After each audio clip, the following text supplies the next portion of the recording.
Hello students, welcome all of you. The living world chapter के अंदर last lecture में हमने पढ़ा था कि जो अर्ली सेल्स थी उनका एनर्जी सोर्स किस टाइप का था। Second, first molecule, first probably molecule RNA था।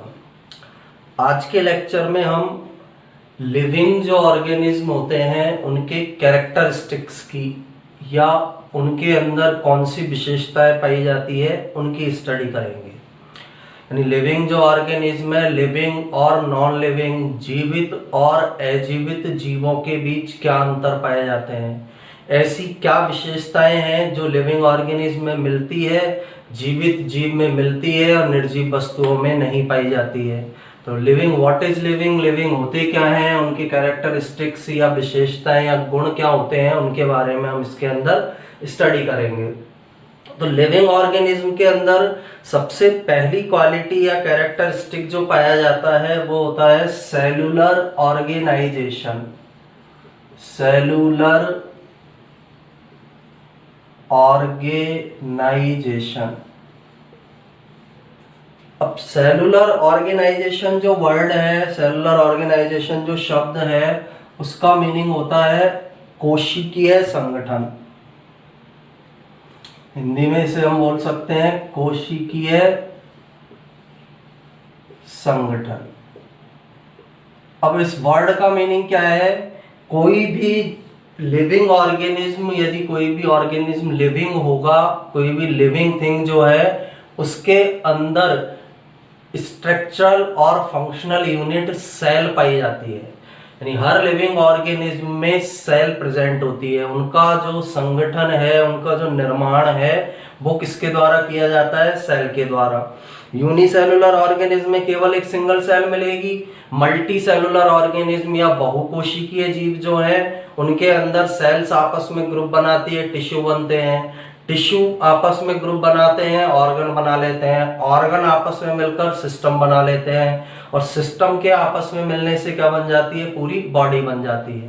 तो फर्स्ट जो कैरेक्टर है लिविंग ऑर्गेनिज्म का वो होता है सेलुलर ऑर्गेनाइजेशन या कोशिकीय संगठन, यानी सेल उनके अंदर पाई जाती है। सेकंड जो इसका कैरेक्टर होता है लिविंग ऑर्गेनिज्म का, रिप्रोडक्शन। रिप्रोडक्शन, हिंदी में हम इसे बोल सकते हैं प्रजनन। यानी जो जीवित जीव है, लिविंग ऑर्गेनिज्म है, उनके अंदर अपने समान संतान उत्पन्न करने की क्षमता पाई जाती है। इस गुण को हम रिप्रोडक्शन या प्रजनन के नाम से जानते हैं। थर्ड, इनके अंदर जो कैरेक्टरिस्टिक या विशेषताएं पाई जाती है, मेटाबॉलिज्म। मेटाबॉलिज्म वर्ड का मतलब है उपापचय या उपापचय क्रियाएं।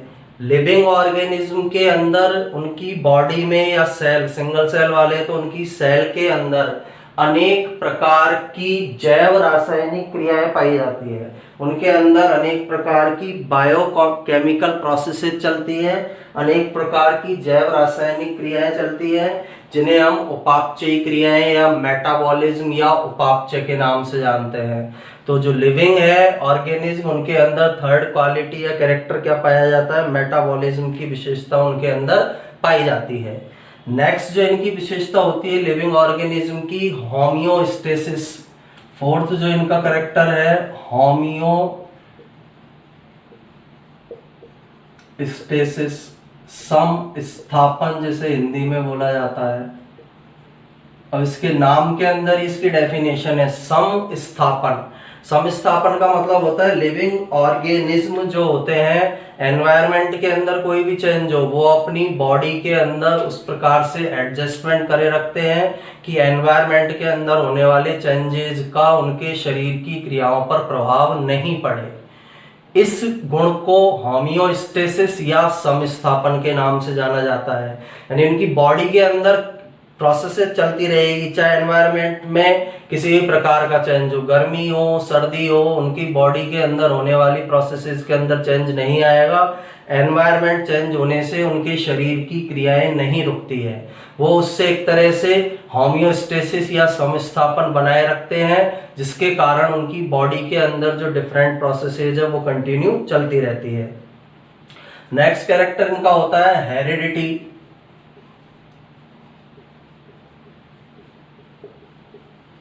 हेरिडिटी जो शब्द है उसका मतलब होता है आनुवांशिकता।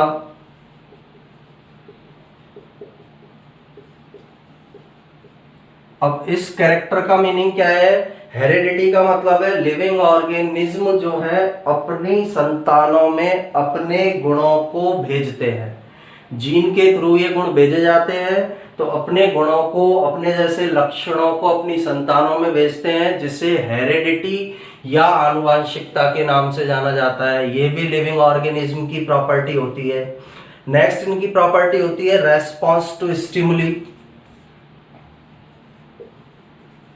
रेस्पॉन्स टू स्टिमुलाई, इसका मीनिंग क्या है? कोई भी जो उद्दीपन मिलेगा उसे, उसके लिए वो क्या करते हैं? प्रतिक्रिया करते हैं। उद्दीपन के लिए प्रतिक्रिया, उद्दीपन के लिए प्रतिक्रिया, यानी जो लिविंग ऑर्गेनिज्म है उनको यदि कोई स्टिमुलस मिलता है, उद्दीपन मिलता है, तो उसके लिए वो रेस्पॉन्स दिखाते हैं, प्रतिक्रिया दर्शाते हैं।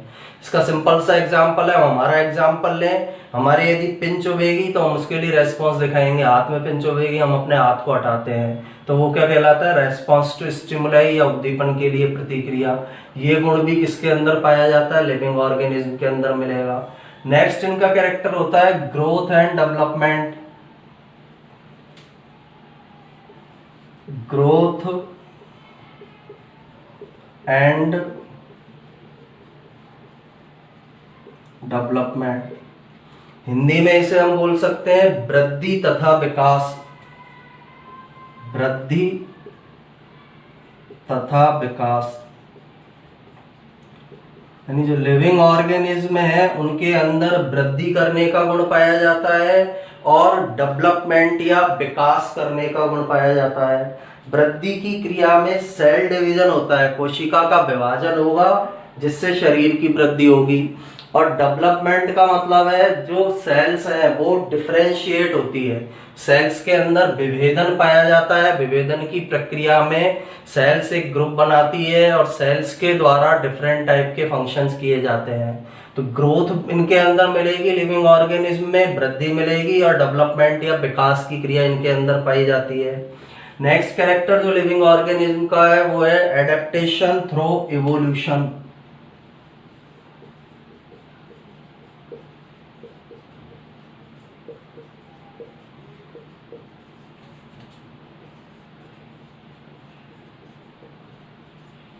यानी इवोल्यूशन की प्रक्रिया के द्वारा ये अपने अंदर क्या विकसित करते हैं? अनुकूलन विकसित करते हैं।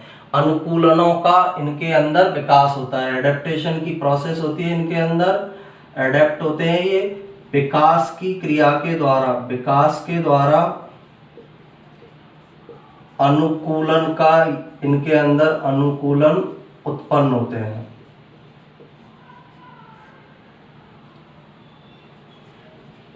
जैसे जैसे लिविंग ऑर्गेनिज्म का डेवलपमेंट होगा, एवोल्यूशन होगा, उसके अंदर डिफरेंट टाइप के अनुकूलन डेवलप हो जाते हैं। तो ये कुछ मेन कैरेक्टर्स हैं, कुछ मेन कैरेक्टरिस्टिक्स हैं या विशेषताएं हैं जो लिविंग ऑर्गेनिज्म के अंदर पाई जाती है। कोशिकीय संगठन मिलेगा, प्रजनन की क्रिया मिलेगी, उपापचय मिलेगा, समस्थापन मिलेगा, आनुवांशिकता का गुण मिलेगा, उद्दीपन के लिए वो रेस्पॉन्स करेंगे, वृद्धि और विकास का गुण उनमें मिलेगा, और जो इवोल्यूशन जो होता है, विकास जो है, उसके द्वारा ही अपने अंदर अनुकूलनों को उत्पन्न। जीवों के कैरेक्टरिस्टिक्स या लक्षणों के बारे में अभी हमने स्टडी किया है। इसके बाद जो वायरस होते हैं वो लिविंग और नॉन लिविंग जो ऑर्गेनिज्म है उनके बीच की कनेक्टिंग लिंक कहलाते हैं। यानी जीवित और अजीवित के बीच की योजक कड़ी वायरस को कहा जाता है। क्यों कहा जाता है? उसके कुछ रीजंस हैं। जैसे सबसे फर्स्ट रीजन, कुछ कैरेक्टर तो इनके अंदर लिविंग ऑर्गेनिज्म के पाए जाते हैं, कुछ कैरेक्टर इनके अंदर नॉन लिविंग ऑर्गेनिज्म के पाए जाते हैं। लिविंग ऑर्गेनिज्म के कैरेक्टर कौन से पाए जाते हैं? सबसे पहला कैरेक्टर है ये अपने होस्ट को पहचानते हैं।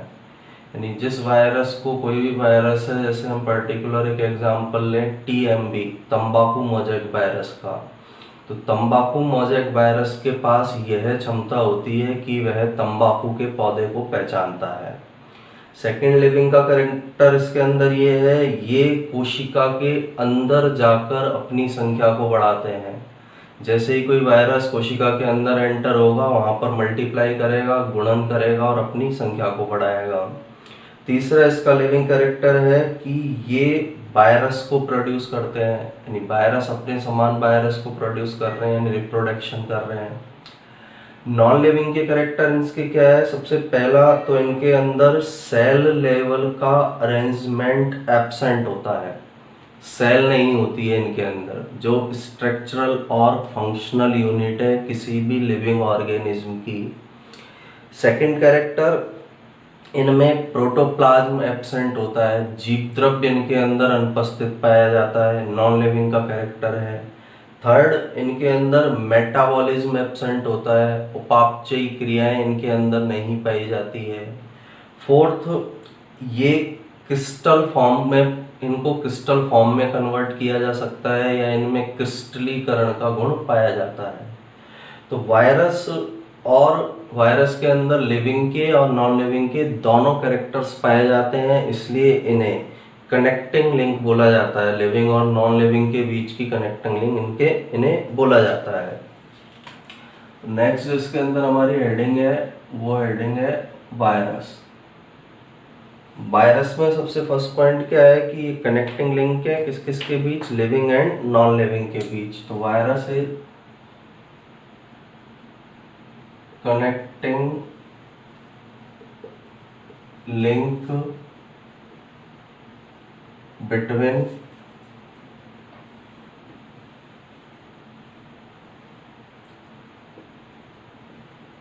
Living and non living. Virus सजीव और निर्जीव के बीच की योजक कड़ी होते हैं। कनेक्टिंग लिंक का मतलब है कि ये क्या है? योजक कड़ी है। अब इनके अंदर कौन कौन से लिविंग कैरेक्टर्स पाए जाते हैं? वायरस के अंदर लिविंग कैरेक्टर्स, वायरस के लिविंग कैरेक्टर्स कौन कौन से हैं? सबसे फर्स्ट कैरेक्टर है कि इनके द्वारा अपने होस्ट को पहचाना जाता है। तो रिकॉग्नाइज होस्ट, रिकॉग्नाइज होस्ट, यानी जिस भी जीव को इन्हें संक्रमित करना है उनको पहचानने की क्षमता वायरस के अंदर पाई जाती है। अपने होस्ट को यह रिकॉग्नाइज कर सकते हैं, अपने परपोषी को ये रिकॉग्नाइज कर सकते हैं, पहचान सकते हैं। Second character, multiply inside the cell, multiply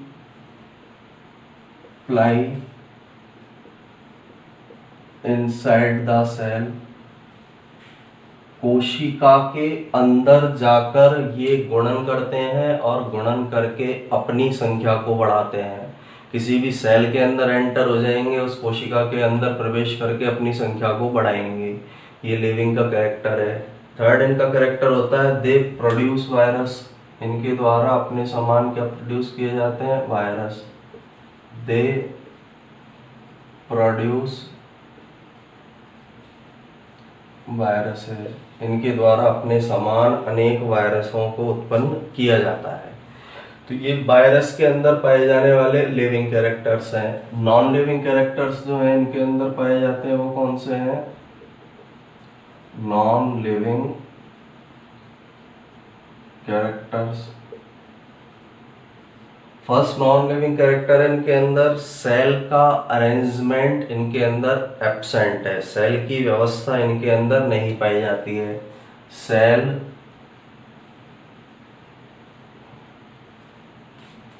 arrangement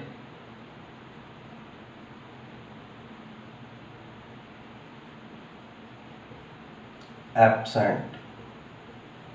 cell के बारे में हम सभी लोग जानते हैं, कोशिका किसी भी सजीव की संरचनात्मक इकाई है, क्रियात्मक इकाई है, लेकिन उस तरह का अरेंजमेंट इनके अंदर नहीं पाया जाएगा। सेल मेम्ब्रेन नहीं मिलती है, न्यूक्लियस इनके अंदर नहीं मिलेगा, तो कोशिका के प्रकार का अरेंजमेंट या व्यवस्था इनके अंदर नहीं पाई जाती है। Second, protoplasm absent. Protoplasm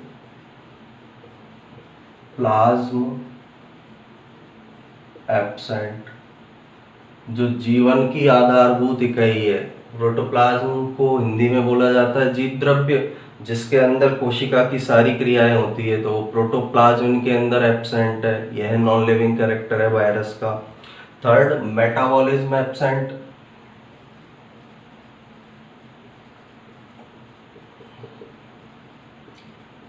virus के अंदर मेटाबॉलिज्म या उपापचयी क्रियाएं अनुपस्थित होती है। कोशिका के अंदर जो भी लाइफ प्रोसेसेस संपन्न होती है उन्हें बोला जाता है मेटाबॉलिज्म। तो इस प्रकार की मेटाबॉलिज्म प्रोसेस या बायोकेमिकल जो प्रोसेस है वो वायरस के अंदर एब्सेंट होती है। नेक्स्ट जो इनका करेक्टर है, इनका क्रिस्टलाइजेशन किया जा सकता है। इन्हें क्रिस्टल के रूप में लैब के अंदर हम रख सकते हैं, जो एक नॉन लिविंग का कैरेक्टर है। Next character, crystallisation.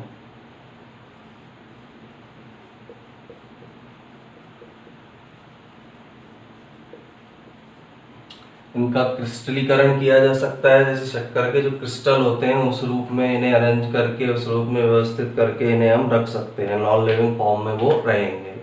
तो इस तरह से वायरस जो है उनके अंदर जीवित और अजीवित दोनों प्रकार के जीवों के गुण पाए जा रहे हैं। इसलिए वायरस को लिविंग और नॉन लिविंग के बीच की योजक कड़ी कहा जाता है, या कनेक्टिव लिंक के नाम से इन्हें जाना जाता है।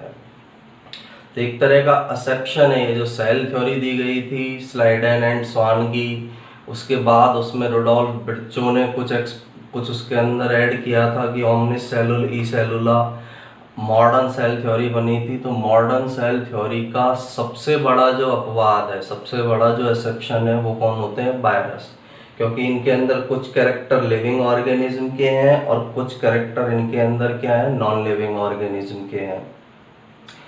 अब इसके बाद जब हम किसी लिविंग ऑर्गेनिज्म को डिफाइन करने की कोशिश करते हैं तो हम देखते हैं कि कुछ ऐसे कैरेक्टर हैं, कुछ ऐसे डिस्टिंक्टिव कैरेक्टर्स हैं, स्पेसिफिक कैरेक्टर्स हैं जो केवल लिविंग ऑर्गेनिज्म द्वारा दर्शाए जाते हैं। यानी कुछ ऐसे विशेष गुण होते हैं जो केवल कौन के द्वारा दर्शाए जाएंगे? लिविंग ऑर्गेनिज्म के द्वारा। उन्हें कैरेक्टर्स को हम डिस्टिंक्टिव कैरेक्टर्स के नाम से जानते हैं, जैसे ग्रोथ, रिप्रोडक्शन। ग्रोथ का मतलब है वृद्धि, रिप्रोडक्शन का मतलब है प्रजनन। एबिलिटी टू सेंस एनवायरनमेंट, जो वातावरण में जो परिवर्तन हो रहे हैं उनको पहचानने की क्षमता।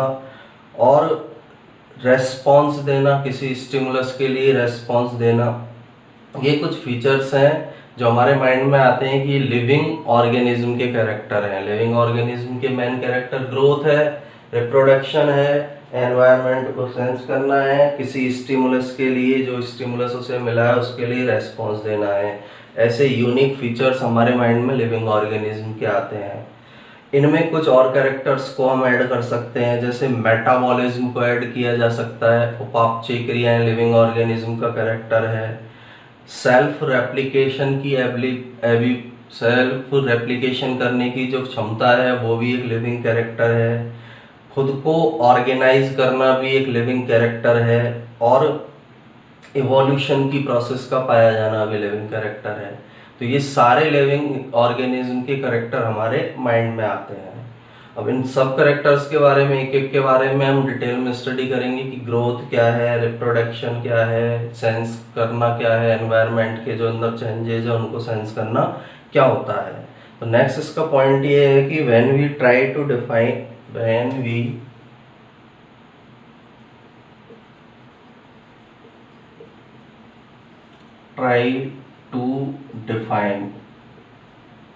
living organism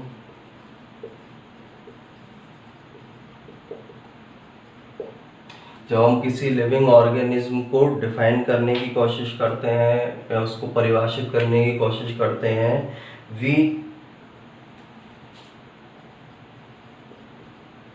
look for some distinctive characters.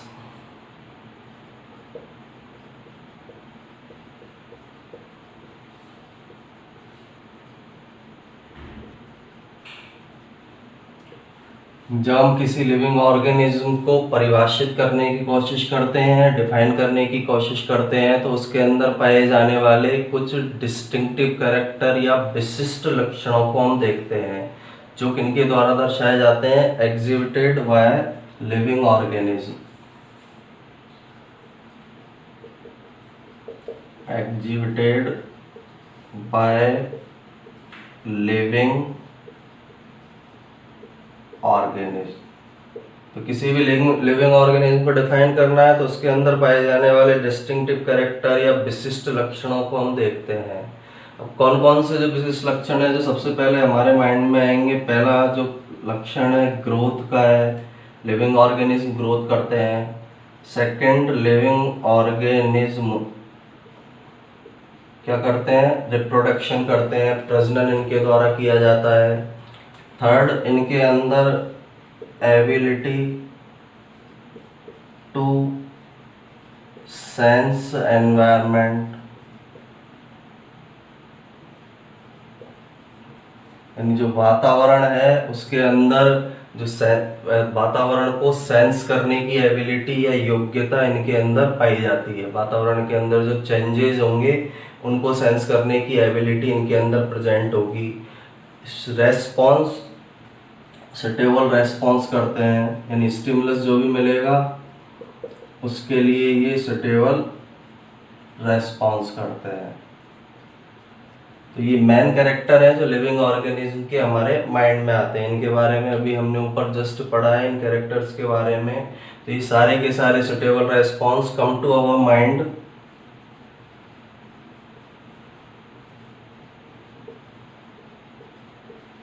कुछ लिविंग ऑर्गेनिज्म के कैरेक्टर्स हैं जो हमारे माइंड के अंदर आते हैं as unique features of living organism, as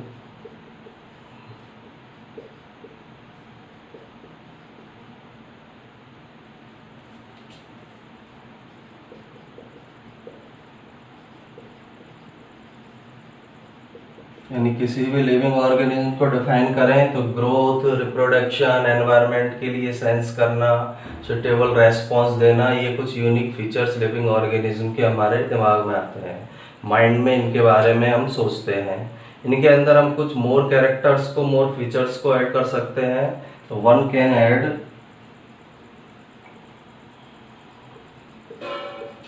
यानी इसके अंदर कुछ और कैरेक्टर्स को जोड़ा जा सकता है। A few more features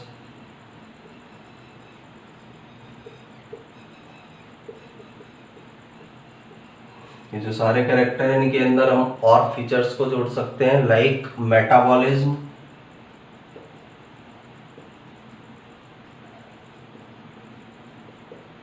metabolism word का मीनिंग होता है उपापचयी क्रियाएं। लिविंग ऑर्गेनिज्म का कैरेक्टर है ability to self replicate,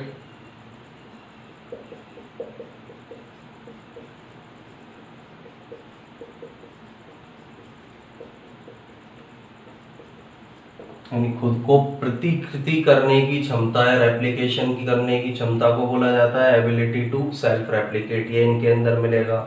self organise,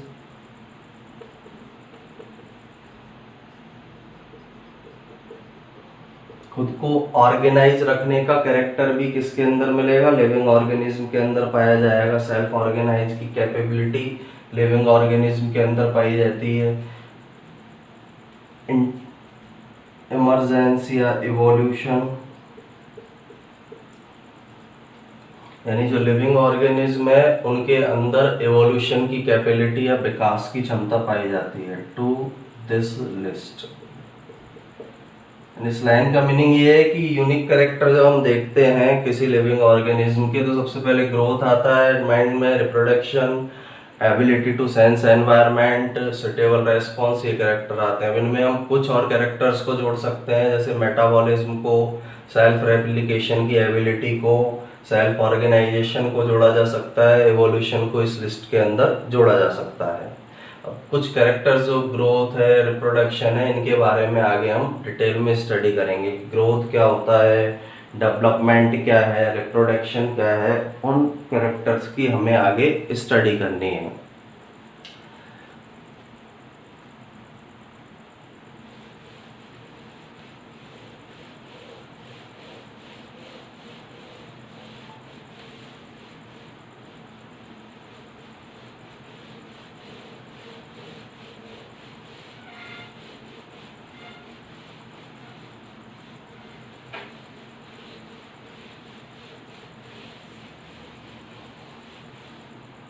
तो सबसे पहला कैरेक्टर था हमारा ग्रोथ। तो ऑल लिविंग ऑर्गेनिज्म ग्रो, यानी जो भी लिविंग ऑर्गेनिज्म होगा वो ग्रो करेगा। All living organism grow.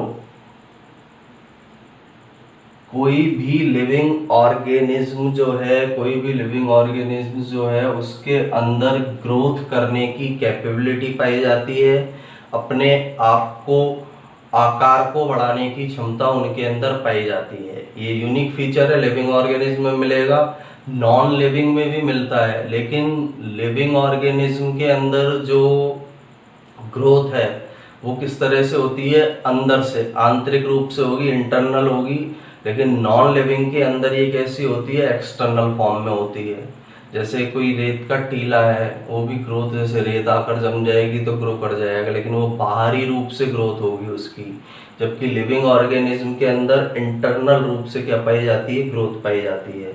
अब ग्रोथ होता क्या है कि मास का बढ़ना, द्रव्यमान का बढ़ना, और जो इंडिविजुअल्स है उनकी संख्या का बढ़ना। किसी भी इंडिविजुअल, कोई भी जीव का मास जब बढ़ता है, नंबर जब बढ़ते हैं, उनकी संख्या जब बढ़ती है, ये दो कैरेक्टर्स किसके होते हैं, ग्रोथ के। यानी ग्रोथ में द्रव्यमान बढ़ेगा और संख्या बढ़ेगी।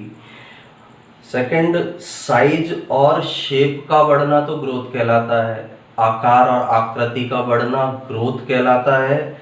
जबकि मैच्योरेशन जो होता है, यानी टाइम, जैसे जैसे टाइम स्पेंड हो रहा है किसी लिविंग ऑर्गेनिज्म के अंदर, जो मैच्योरेशन आएगा उसे हम डेवलपमेंट कहते हैं। दोनों के अंदर डिफरेंस है, वृद्धि या ग्रोथ अलग प्रोसेस है, डेवलपमेंट एक अलग प्रोसेस है। दोनों से ही ग्रो होते हैं, दोनों के एक साथ जो सम्मिलित प्रभाव होता है उससे लिविंग ऑर्गेनिज्म ग्रो होते हैं। ग्रोथ का मतलब है किसी भी लिविंग ऑर्गेनिज्म का साइज बढ़ना और उसका शेप बढ़ना। डेवलपमेंट का मीनिंग है किसी भी लिविंग ऑर्गेनिज्म का मैच्योर होना, टाइम के अकॉर्डिंग उसका जो मैच्योर होने की प्रोसेस है, परिपक्व होने की जो प्रोसेस है, उसे क्या बोला जाता है, डेवलपमेंट। अब ये सबको पता है हमको, लिविंग थिंग्स का एक पर्टिकुलर क्या होता है, लाइफ स्पैन होता है, यानी एक जीवन अवधि होती है। जैसे औसत एवरेज जो ह्यूमन की यदि हम एज की बात करें, लगभग 70 ईयर्स जो है एक एवरेज लाइफ स्पैन है ह्यूमन का। तो हर लिविंग ऑर्गेनिज्म के अंदर एक निश्चित जीवन अवधि पाई जाती है। तो इंक्रीज इन मास, सेकेंड इसका पॉइंट क्या होगा, इंक्रीज इन मास। मास शब्द का मतलब होता है द्रव्यमान। मास जो वर्ड है उसका मीनिंग क्या है, द्रव्यमान का बढ़ना। And increase in number, and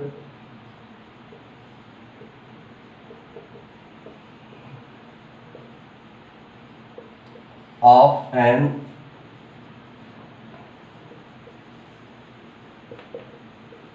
organism is the characteristics of growth।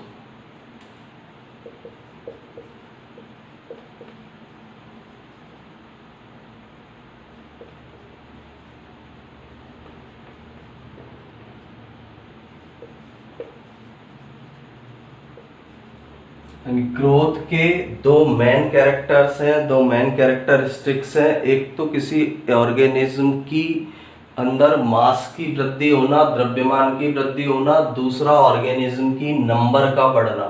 ये ग्रोथ के दो मेन कैरेक्टरिस्टिक्स पाए जाते हैं। और किसके अंदर होंगे ये, in a multi cellular organism, in a multi cellular organism. Multi cellular organism के अंदर ये प्रोसेस ग्रोथ की पाई जाएगी। नंबर बढ़ेगा उसका और उसका जो मास है या द्रव्यमान जो है उसका वो बढ़ता है। दो मेन कैरेक्टरिस्टिक्स है जो ग्रोथ के पाए जाते हैं। एक मल्टी सेलुलर ऑर्गेनिज्म बहुकोशिकीय जीव के अंदर ये गुण पाए जाते हैं। Second, increase in size and shape.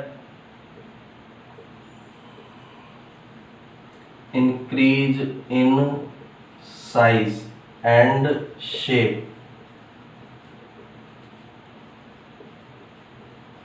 इसे क्या बोला जाता है? ग्रोथ। किसी भी लिविंग ऑर्गेनिज्म का साइज बढ़ रहा है, शेप बढ़ रहा है, आकार बढ़ रहा है, आकृति बढ़ रही है, इसे ग्रोथ के नाम से जाना जाता है। हिंदी में इसे बोला जाता है वृद्धि। Second, mature over time.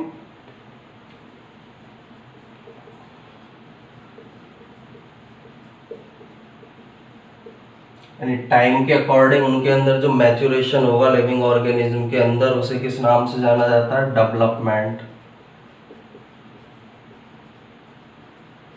ये वृद्धि है। डेवलपमेंट को हम हिंदी में बोलते हैं विकास। तो दोनों के अंदर डिफरेंस है basically.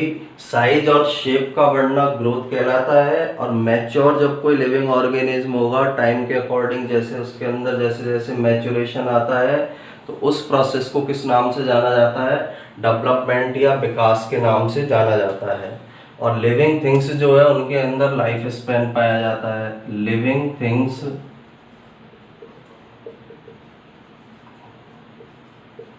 Have life span. Life span word का मीनिंग है जीवन अवधि। यानी हर पर्टिकुलर जो लिविंग ऑर्गेनिज्म है, लिविंग थिंग्स है, उनकी एक निश्चित जीवन अवधि पाई जाती है। एक पर्टिकुलर लाइफ स्पैन उनके अंदर मिलेगा।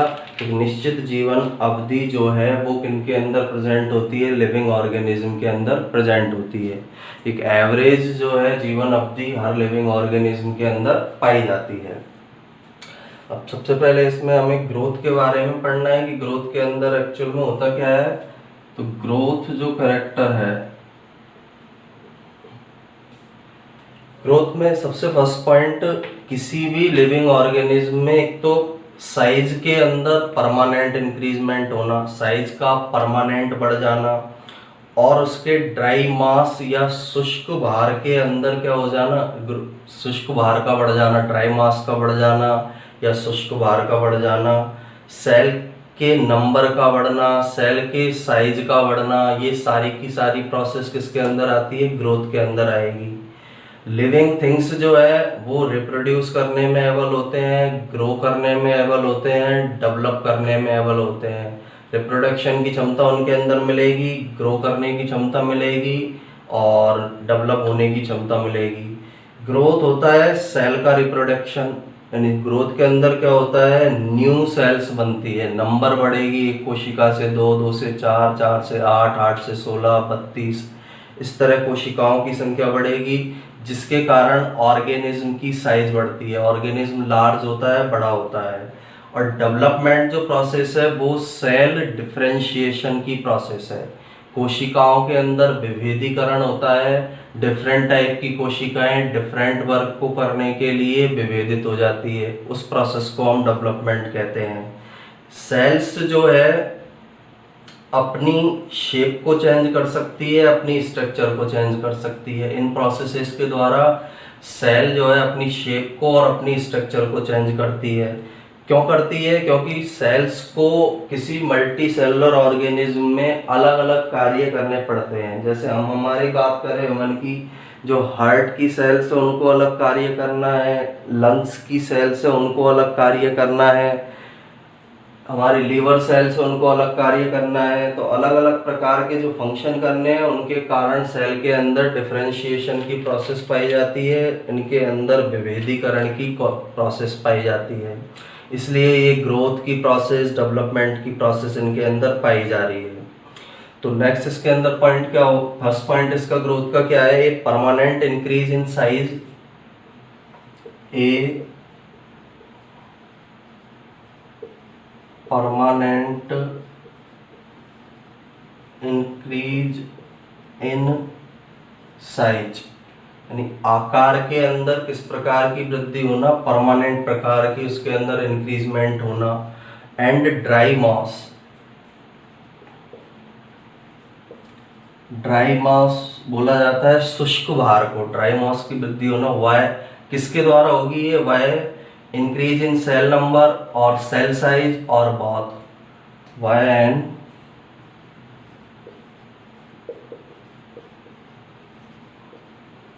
Increase in cell number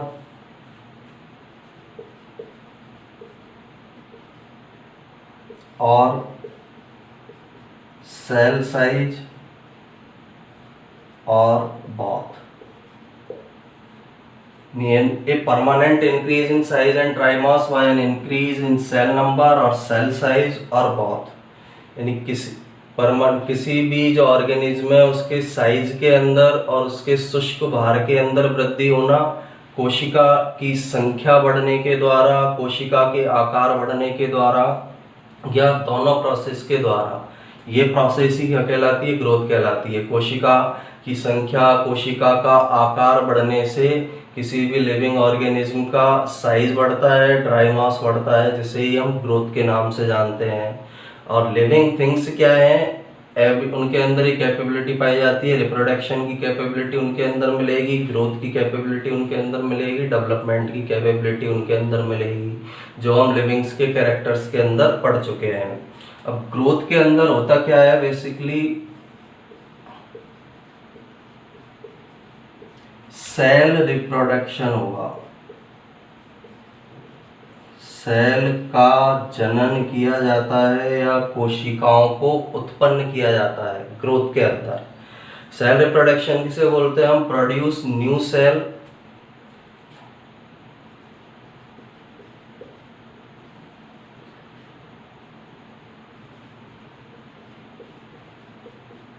produce new cells, यानी नई कोशिकाओं को इनमें उत्पन्न किया जाएगा। Making the organism larger, making the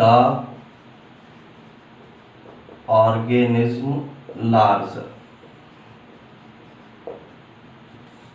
यानी ग्रोथ होगी तो सेल का रिप्रोडक्शन होगा, नई सेल बनेगी, नई सेल जो बनेगी वो ऑर्गेनिज्म को बड़ा करने का कार्य करती है, ऑर्गेनिज्म के आकार को बढ़ाती है, ये ग्रोथ है।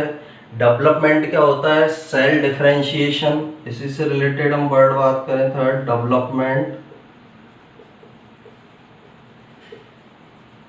अब डेवलपमेंट कौन सी प्रोसेस है, सेल डिफरेंशिएशन की प्रोसेस है।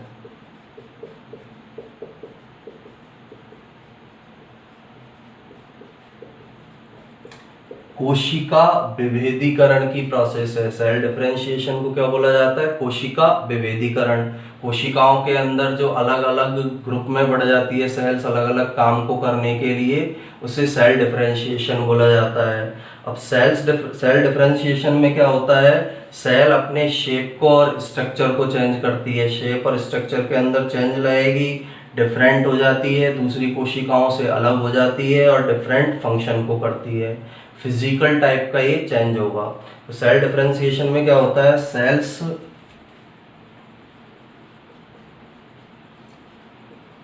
चेंज देयर शेप, अपने शेप के अंदर वो चेंजेस लाती है, एंड स्ट्रक्चर,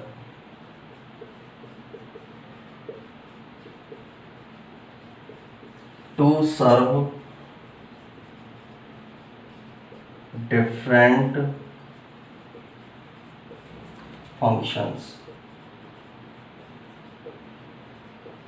डिफरेंट फंक्शंस को करने के लिए वो अपने शेप में और स्ट्रक्चर में चेंज लाएगी। डिफरेंट फंक्शंस को करने के लिए सेल के शेप में और स्ट्रक्चर में चेंज होता है, और ये अदर सेल से क्या हो जाती है, डिफरेंट हो जाती है, and become different from other cell.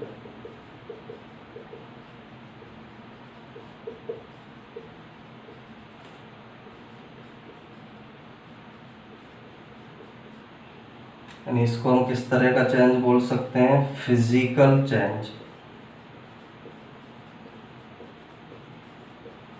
Physical type का चेंज, भौतिक प्रकार का परिवर्तन इसे बोला जाता है।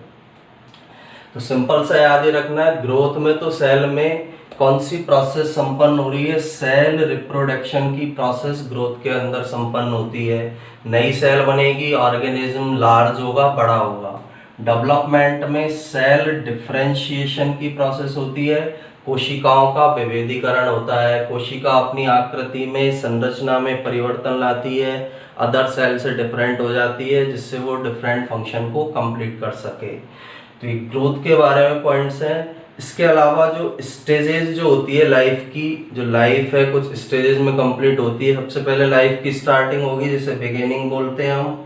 ग्रोथ होती है, फिर मैच्योरिटी होती है, फिर मैच्योरिटी के बाद धीरे धीरे डिक्लाइन की प्रोसेस होती है, यानी जो कैरेक्टर्स डेवलप हुए हैं वो धीरे धीरे कम होने लगते हैं और लास्ट में उस इंडिविजुअल की या ऑर्गेनिज्म की डेथ हो जाती है। तो स्टेजेज ऑफ लाइफ कौन कौन सी होती है? स्टेजेज ऑफ लाइफ यानी जीवन के अंदर कौन कौन सी अवस्थाएं, स्टेजेज पाई जाती है। सबसे पहली स्टेज होती है बिगिनिंग।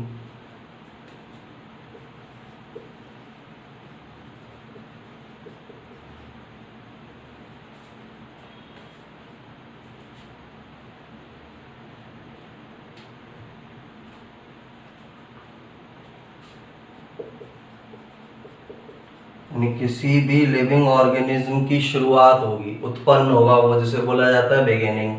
सेकंड जो इसकी स्टेज है ग्रोथ। उत्पन्न होने के बाद लिविंग ऑर्गेनिज्म क्या करता है? ग्रोथ करेगा। थर्ड डेवलपमेंट होगा उसका, या इसे बोल सकते हैं हम मैच्योरिटी। जो लिविंग ऑर्गेनिज्म है या इंडिविजुअल है वो क्या होता है? मैच्योर होता है, परिपक्व होता है। उसके बाद उसके अंदर कैरेक्टर्स घटना स्टार्ट हो जाते हैं, जिसे बोला जाता है डिक्लाइन।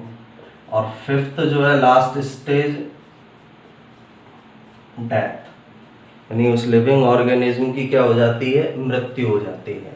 तो ये स्टेजेज हैं, लाइफ के अंदर पाई जाने वाली स्टेजेज हैं। सबसे फर्स्ट स्टेज बिगिनिंग, शुरुआत होगी किसी लिविंग ऑर्गेनिज्म की, वो प्रोड्यूस होता है। उसके बाद उसमें ग्रोथ होती है, उसके बाद मैच्योरिटी आती है उसमें, उसके बाद कैरेक्टर्स का घटना स्टार्ट हो जाता है जिसे डिक्लाइन कहते हैं, और लास्ट में उस लिविंग ऑर्गेनिज्म की डेथ हो जाती है। तो आज के लेक्चर के अंदर हमने पहले जो लिविंग ऑर्गेनिज्म के अंदर जो कैरेक्टर्स पाए जा रहे हैं उनके बारे में स्टडी किया है। फिर उसके अंदर जो कुछ जैसे ग्रोथ जो कैरेक्टर है, डेवलपमेंट जो है, उन दोनों के अंदर क्या डिफरेंस होता है उसके बारे में स्टडी किया है। नेक्स्ट लेक्चर के अंदर हम सेल डिवीजन के बारे में स्टडी करेंगे कि प्लांट के अंदर किस प्रकार की ग्रोथ होती है। ग्रोथ सेल डिवीजन से होगी, एक कोशिका से दूसरी तीसरी बनेगी। तो सेल डिवीजन किस प्रकार से प्लांट के अंदर होता है, प्लांट में किस प्रकार की ग्रोथ मिलेगी, एनिमल्स के अंदर किस प्रकार की ग्रोथ पाई जाती है। और इसी तरह के लेक्चर्स को देखने के लिए आप YouTube channel biology by Rajesh Khandelwal को सब्सक्राइब कर सकते हैं। Thank you.